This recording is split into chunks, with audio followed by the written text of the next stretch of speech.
D, wait for it, delightful. Check out the name tag. You're in my world now, Grandma. What's up, nerds? So if you're watching this video, you are knowing that I'm going to be reviewing season 1 of Marvel's What If. Now, before I get started, I want to say two things. The first one is that if you like what I do here and you enjoy independent content here on YouTube, please consider subscribing to my channel. YouTube is always changing up their algorithm, and small channels like mine always get pushed to the back of the line. So I please ask that you like, share, and subscribe, and I thank you in advance. The second thing I just want to tell you is that I'm selling merch. So check this out. Geek What is now a clothing brand that designs unique streetwear with a geek/nerd attitude. Some of the core values of Geek What is to see the geekdom for how amazing it is, which is something I've always encouraged on this channel.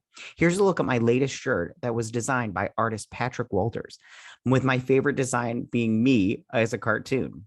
So if you like what you see, go ahead and click on the link in the description down below. I promise you, you won't be disappointed. All right, if you guys could help over there and buy something, maybe it really helps me out, and I really appreciate it if you do. If not, I get it. I understand. So What If is the series that explores alternate timelines in the multiverse that show what would happen if major moments from the MCU films occurred differently. Now, AC Bradley serves as head writer, with Brian Andrews directing. Jeffrey Wright stars as the Watcher, who narrates the series alongside many MCU film actors reprising their roles. And I won't go into that too much in this, just because, you know, it really doesn't matter who did the voice except for one instance and everything. Now, out of all the Disney Marvel TV shows that were going to come out on Disney Plus, this was the one that I was most excited for. I can't tell you how much I was so excited for this show. It's animation. I love animation. It's about the What If. It's based off the What If comic book series, and I read the comic book series when I was younger. I loved it. They were usually one-offs, which is something I'll talk about in just a second. But it was just simple stuff like, what if Uncle Ben had died instead of, or what if Aunt May had died instead of Uncle Ben? Or I recently just picked up, because while I was boning up for this series, because I was so excited for it, I started buying more. Like, I went to my local comic book shop, which is like 2 minutes away from my house. I went to other comic book shops that were close, and I just kept buying up what ifs, these old what ifs, like what if the Punisher became an agent of S.H.I.E.L.D.? And one of my favorites, what if the Punisher had killed the Marvel Universe? All this stuff. It was super great. They're really great comic. If you find them in a comic book shop, buy them up. They're great. They're so much fun to read. It's so great. But one thing that this show liked to do was it interconnected all of them. All of them were connected by this one story instead of having just these one-offs, which really kind of bothered me. But at the same time, I was like, you know what? Maybe I can give it, if the episodes are good and the writing is good, I'm fine with it. I can be fine with the interconnection of all of it. That part wouldn't bother me. But it wasn't. The writing is bad. AC Bradley is not a good writer, in my opinion. This was a horrible show. It really let me down, and I'm really bummed about it, because I was really excited for it. I really wanted to love this show. You have no idea how much I wanted to love this show, and it let me down. And I can't tell you how much of a bummer that is. It really is a bummer. I hate that I was disappointed with this, but I can't like what I don't like. I can't do it. So this was supposed to be 10 episodes, but they couldn't get the animation done on the one of the episodes, not the last one. I guess it was supposed to be the Thanos Gamora one, where she's got the Thanos armor on, and she's supposed to be the survivor of Sakaar. That's the one that you saw in the last episode, where the Watcher shows up and he's all like, Gamora, the survivor of Sakaar, and then Tony's there and he's like, not you, Tony, and everything. But she that was supposed to be the episode, and a small piece of me is wondering, why couldn't they finish that episode? Because if you looked at it, like during the pandemic, during lockdown, the animation, the woman that heads up the animation department over, what is her name? Rachel, something Lee. She talked about how they let the animators take their computers home. And they talk about Encanto, the movie Encanto, and she talked about how It was a movie about a home made at home. And I thought that was great. So why couldn't they do that with these animators of this show? Because first off, I didn't think the animation was great in every single episode. In fact, some of the animation was kind of bad, in my opinion. And then also, I just go like, there was a lockdown and then there's a pandemic going on. So I don't understand how you couldn't finish 1.5 hour episode. Now, I understand animation takes a long time to finish, but as I just said, it sounded like these guys and girls had nothing but time to finish this. So I just really makes the girl go, and everything. So I'm going to go through each episode, tell you what I liked, what I didn't like, but just know that overall, I didn't like this show. So the first episode, what if Captain Carter were the first Avenger? Something that I really liked in this episode was I liked the action sequences. I really liked the action sequence where she's fighting in the air, where she's riding on Steve Rogers, as Iron Man, and she's riding on his back, and then she jumps off on the planes, and it's in the air, and she's jumping from plane to plane. I really liked that sequence a lot. It was my favorite sequence in the entire episode, and it made me go, that is completely possible in live action. It might cost a little bit more, but they should have done that. That would have been great. Something I didn't like was Captain Carter's look after she came out of that little pod. It's a man, baby. It just looked like Captain Carter's head on a man body. It was not attractive at all. If I was Steve, I wouldn't have fucked her. Well, maybe I would have. I don't know. But yeah, I also didn't like the Wonder Woman comparisons there. I mean, she looks with her shield and the sword at the one point. It was so much like Wonder Woman that I'm just like, I'm sorry, but there's no way you're Wonder Woman. Move along, get out of here. If I have a choice, you're not getting picked, honeybee. So let's move on to episode. So that's episode 1. Not a good episode. I didn't like that episode. Episode 2, what if T'Challa became Star-Lord? Now, one thing that I did like seeing is Chadwick Boseman voice this character. And this is the only voice actor that I'm going to talk about because the rest of it doesn't even matter who voiced it, in my opinion.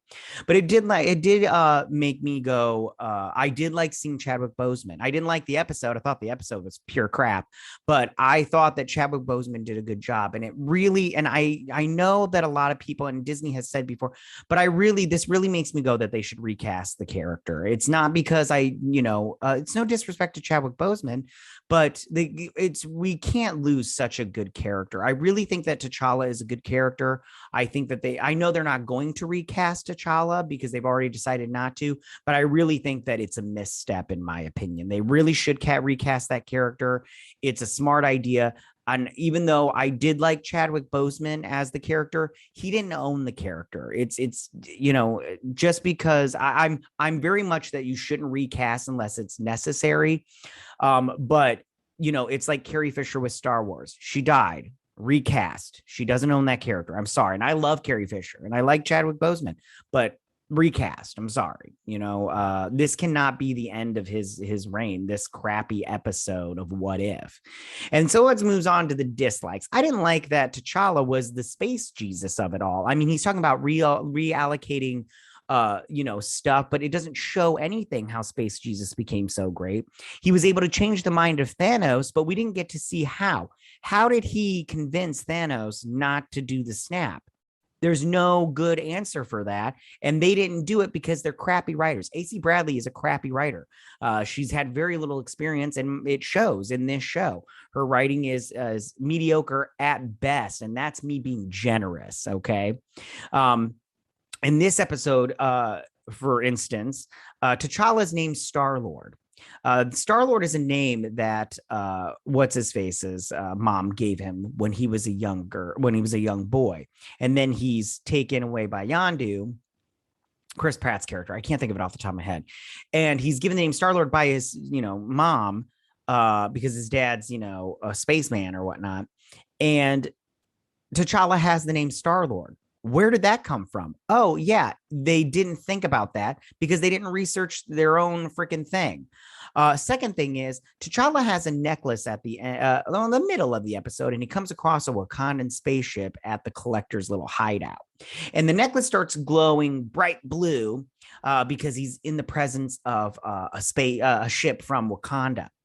The thing about this is when he's abducted, he doesn't have a necklace on. So where did this magic necklace come from? Oh, yeah, they didn't write that in there because they're stupid. Yeah, that's right. Big dummies over there. So that's episode 2. Episode 3, what if the world lost its mightiest heroes? Now, I have to just say right now, the animation in this episode, in my opinion, was not that great. In fact, I want to say that this was the weakest animated episode. But something that I did like about this episode was I liked the murder mystery of it all. All of the mighties, all the Avengers are killed off one by one, and it's like a who done it, which I liked that a lot. I love murder mysteries and everything. So this one was super fun. The thing I didn't like about this episode was the fact that you had no chance to figure out who it was before it happened. Yeah, they keep saying it's all about Hope. But I was like, okay, is it Hope Van Dyne? And then like, she's been dead. And I was like, oh no, she's not really dead. She faked her death. No, she really died and it's her dad. But we had zero opportunity to guess who it was. And that's the problem with this episode is it's a murder mystery, but you can't play in the game, buddy. If this was Clue, you're, not invited to the game. So it was that part was very frustrating. And I didn't like that at all. Episode 4, what if Doctor Strange lost his heart instead of his hands? Now, I liked a lot of stuff that happened in this episode. I liked all of Rachel McAdams' character. What was her name? It doesn't even matter. I liked that. I liked seeing all the different deaths. I didn't like that her dying was an absolute, like it had to happen. I'm all like, no, it doesn't. The alternate universes prove that, but whatever, it's fine. I did like seeing all the alternate deaths that could happen to her and everything, and him trying to stop it.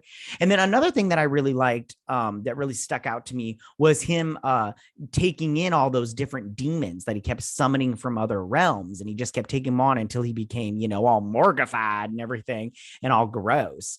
So I pretty much liked everything from this episode, except for one huge thing in my opinion. He destroys the cape. Okay, not cool, dude. Not cool at all. I didn't like it. It was very upsetting. I was not happy with it. So then moving on to episode 5, what if zombies? Now, the thing I liked about this episode is the fact that I know I don't really care for zombie stuff anymore because it's just overplayed. But the thing is, this is a comic book. This is not just, and I own this whole series, except for the very first, which I'll talk about in 2 seconds, except for the very first issue. So this was a 12-issue comic book. And then it had I think it was like 2 Black Panthers, 1 Spider-Man, a couple, it was like an event kind of thing. But it had 12 main issues of the zombies, the Marvel zombies and everything. This was not a what if and everything. And it was pretty good. I enjoyed it. I don't have the first issue, which was not, it was like the jumping off point. So how it started was the zombie plague comes from an alternate universe from that universe's zombified Mr. Fantastic, Reed Richards, and and it goes to the Ultimate Universe, and he tries to trick him into letting the Fantastic Four in, which they do, but they stop them. But that's the very first issue, and it ends with Magneto. He gets the last 3 humans that are alive on the planet. He gets them into this alternate universe, and then he's holding off the Avengers / the rest of the heroes of the planet and everything. And that's where it picks up into the 12-issue thing. So I did like the comic book, and I did like that they did this, but I think the execution was just horrible. I didn't like that portion of the program. It was just not that great. But at the same time, they did it within the realm of the Marvel MCU, which was fine. But I didn't think the execution was that great. Episode 6, what if Killmonger rescued Tony Stark? The thing that I liked about this episode was I liked seeing Queen of Wakanda, Queen Rihanna. I don't know. Rihanna. Anyways, the Queen. I like seeing her fight in the Dora Milaje. I really liked that a lot. That part was super fun. And everything. But I pretty much disliked everything else. I mean, Killmonger, in my opinion, is such a crappy character, especially in this episode. And when I say crappy character, I mean, he's a douche. He's such a douchebag. It's like I'm sorry, he was in Black Panther too. He was a douche. That's his role. That's his lot in life. It's not a lot, but that's his life. But this episode really upset me because it really showed me like the division that people like these writers like AC Bradley, crappy writer, how she's trying to be divisive when it comes to fandom and people in general. In this episode alone, she pitted black against white, and she pitted men against women. It's fucking gross, and she's a gross person because of that. Come at me. She's gross and you know it. And this episode just proves it. She's a fucking horrible human being. Anyways, episode 7. What if Thor were an only child? Now, I did not like this episode pretty much the whole thing. But one thing I did like was I did like seeing Captain Marvel and Thor fight. It was a good fight. I liked it a lot. And I really do think that Captain Marvel would have won if Thor hadn't placed the hammer on top of her. I know a lot of people online were pissed that she couldn't pick up the hammer, but I mean, like, let's be honest, Captain America was really Steve was the only one Steve and Thor are the only two that could really pick it up. And that's just the way it is, so what? I'm not even like a Captain Marvel hater, but people that were like Captain Marvel stans, don't get mad about this. That's not that big a deal. I thought she did a good job. And I honestly, like I said, I think she would have won if he hadn't placed the hammer on top of her. The dislikes, I pretty much disliked everything else in this episode. I didn't like this episode very much. I thought it was stupid. The ending scene was like kind of fun, but at the same time, I'm like, whatever. And I didn't like Thor's attitude. Like, just because he's an only child that doesn't mean anything. I mean, that doesn't mean that he would just completely change and be a complete douche or whatnot. And I didn't like the whole, I'm going to call your mommy thing. And I didn't like that, all the men in this episode were stupid. I didn't like that Jane Foster was all like, basically like she was just, practically sucking Thor off from the get-go. And it was just so sad. She was so thirstiest woman in the MCU at that point. So moving on to episode 8, what if Ultron won? Now, I liked this thought of what if Ultron had gotten his body and won. I liked that thought. I liked this what if and everything, but it should have just been a one-off and that's it. I also did like the Natasha and Bart in this dystopian future setting. I really liked that. I thought it was fun. I liked seeing them fight. I thought that was good. But I didn't like the Ultron stuff off world. I liked seeing this is the thing. I liked seeing him destroy all life in the universe, but then that should have been it, in my opinion. Like, we didn't need this ending one. And I feel like that's the problem with the show, which I'll talk about at episode 9. But I just really feel like they should have just ended this episode where, like they did with the Doctor Strange one, where he's all upset. He's in this world where there's no life and it's just him. And now he's got to sit there and ponder what he's going to do. I thought that would have been way more interesting than what they did. But I did like when he was punching the Watcher, how everything changed. It went from Wakanda to the Skrulls, all this other stuff. I did like that portion of it, but the rest of it, I pretty much disliked it. So moving over to episode 9, what if the Watcher broke his oath? So I don't like the thought of the Watcher breaking his oath. He has done it before in the comic books, but not by like a whole bunch. During the Infinity Gauntlet series, you see like a panel of him blasting at or at least I think you do. I didn't pull it out for this review, but I'm pretty sure, I'm like 90% sure he's like blasting some kind of cosmic energy at Thanos when he's got the Infinity Gauntlet. I think he's doing it along with Death and Mephisto, maybe one other person I can't remember off the top of my head. So I didn't like that he broke his oath in this, because I've seen him sit through way hardcore things, and just this whole Ultron's going from multiverse to multiverse. It's so stupid. I didn't like it at all. And I also liked the multiple hammers when Doctor Strange was all like, "Cool," and all Thor's hammers turned into a whole bunch of hammers. I did like that a lot, and that was super fun. So in conclusion, the what Marvel's What If is not a good series. And I think that it's a huge letdown for me personally.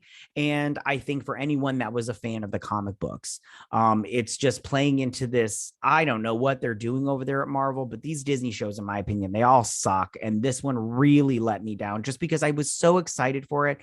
I went in so ready to be happy and enjoy it, and I didn't enjoy it. I was upset. It really bummed me out and everything. Yeah, that's my thoughts on that. So tell me, what did you guys think about What If season 1? Are you going to watch season 2? Do you think they need to add that 10th episode in? Because it seems kind of like redundant now if they add it in, because we already know what happens and everything. Or do you think that they should put it in because it's probably almost already done by now? They should just put it in, but I still go, what's the point?